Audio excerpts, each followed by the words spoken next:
Hey guys, and welcome to my October wrap-up and November to be read. I'm refilming this because I had audio problems with my video last night, so that's why I'm in the same outfit as some other video, and I've got my headphones with a mic on. So ignore this little dangly thing. So in October I had my reading week. I had like 6 exams, but I managed to read 30 books, so now granted 25 of them were mangas, and I'm not gonna mention them all, but one of them that my friend convinced me to read the weekend before I had 2 major exams was, oh my gosh, I'm gonna butcher this. I don't know how to pronounce half of this, so I'm just gonna say Genbu Kaiden. I'll give the link in the bottom and you can check it out there. So in this series, which I love, we have the main character, and she's a schoolgirl who's been neglected by her father, and so she decides to destroy his translation of a book called The Universe of the Four Gods. Instead of destroying it though, she's sucked into the world, and turns out she's a priestess who has to find 7 celestial warriors and summon a god to save the country. Wow, that's heavy. So throughout the journey, she falls in love with one of the celestial warriors, and everything gets pretty sad. You experience so much pain, but the story is so good. Like, the secondary characters are good, the villains are good. I cried for a villain, like, my heart. Something that I loved was that there were no love triangles. I hate love triangles so much. But in this story, the main hero was super precious, and I was in my university lectures reading on my phone, and I was just crying during the lecture. Like, I had to stop because I was tearing up. But you can't really stop once you start reading this, okay? Just keep reading, go all the way to the end, and then you'll feel my pain, okay? The second book I read is actually a novella called This Night So Dark by Amy Kaufman and Megan Spooner. And this novella bridges the first and the second book in the Starbound series, and it's just about Tarver talking about his memories 6 months before he met Lilac. And the story was pretty scary, but it was the same kind of scary that the first book had, which was kind of scary. Like, the thing is, I'm not good with scary things. I get scared of everything, so I'm not a really good judge of what's scary. But man, this creeped me out. But still, I love Tara and I love Lilac, and I love them together, and they're so cute. And the third book I read was Cry Wolf by Patricia Briggs, and this is the first book in the Alpha and Omega series, except you have to read the prequel novella first, which is kind of a drag because I had a hard time finding it. The prequel was pretty good, so I decided to read the first book in the series, and I was let down. So in this story, we have an Omega Wolf who is super submissive, and she meets an Alpha Wolf, and instantly it's like, you're my soulmate. And I was like, okay, I'm okay with that because they're werewolves. I can see that happening. But then they run into some trouble along the way, and they had to deal with some wild wolf or something. And then their relationship is rocky, and the sex scene was horrible. Like, where was the emotion? For about the first 60% of the book, I was not into the book at all. I had to push myself to read this. I wanted to finish it because I didn't just want to leave it half finished, which was a pretty good idea because the last third did get better. Things actually happened instead of just them walking around and like brooding. And this time the actual interesting plot line started, but I was more absorbed into one of the secondary love lines rather than the main one.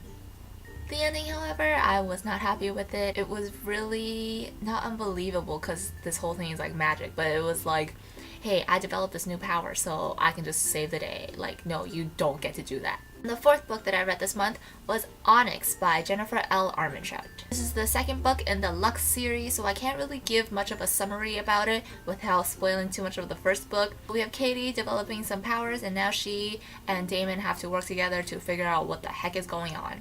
Let me just say, Damon redeems himself in this book. In the first book, he was trying to be such a bad boy, like, whoa, kill me please. But at the end of the first book, he was trying to be nice, and oh my god, he has a heart. And in the second book, he got even nicer, and I was just like, I still don't like him enough to put him on any of my favorite male protagonist lists, because he's still kind of controlling, and it was annoying. One thing that scared me going to this book was the possibility of a love triangle, but good thing it didn't happen, or else I probably would have put the book down. Other than that, the book was pretty good. What made the book worth reading was probably the secondary characters. Wow, I'm really liking secondary characters a lot these days. I ended up crying at some point because of the secondary characters. I might read the third book if I feel like it. And number 5 is Perfect Chemistry by Simone Elkels.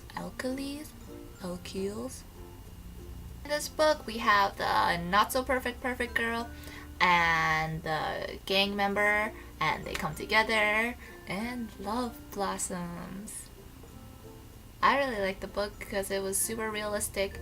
Gang situations weren't unbelievable at all, and you really understood that the city was kind of in trouble with how it was divided by race and social class, and it was kind of sad. And I started crying at one point. Like, it was 3 a.m. I was sobbing into my pillow because of something that happened in the book. Probably for Alex. Like, come on.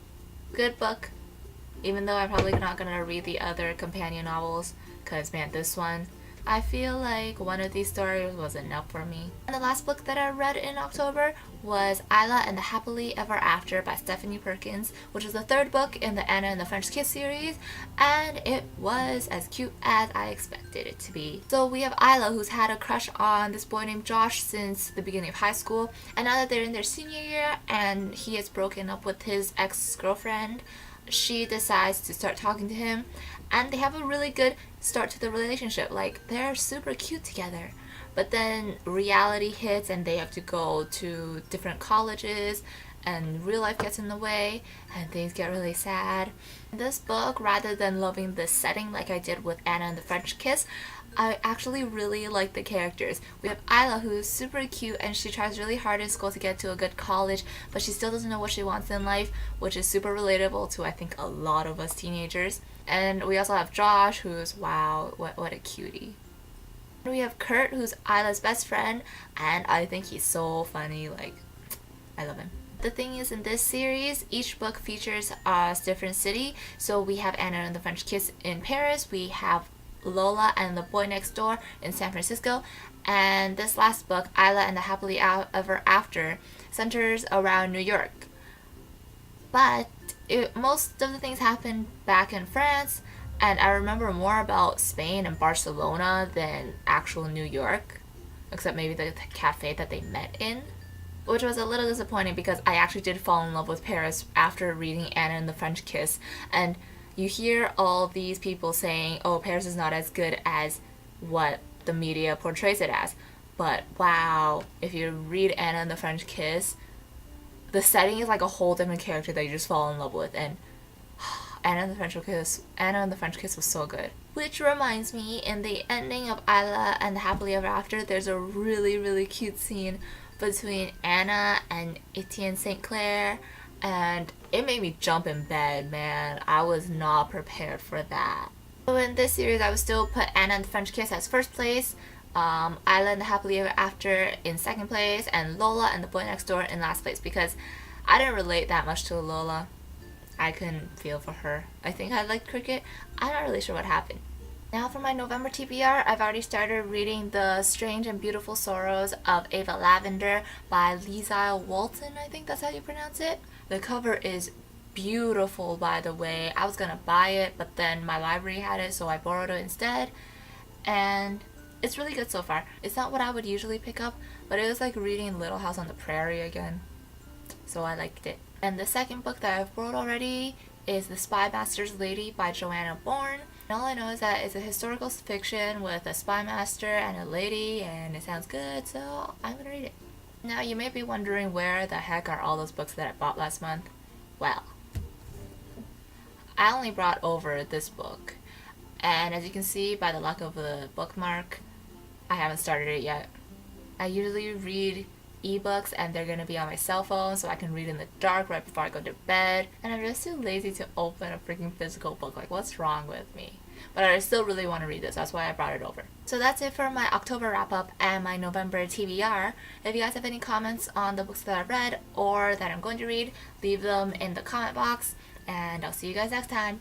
Bye! My November wrap up.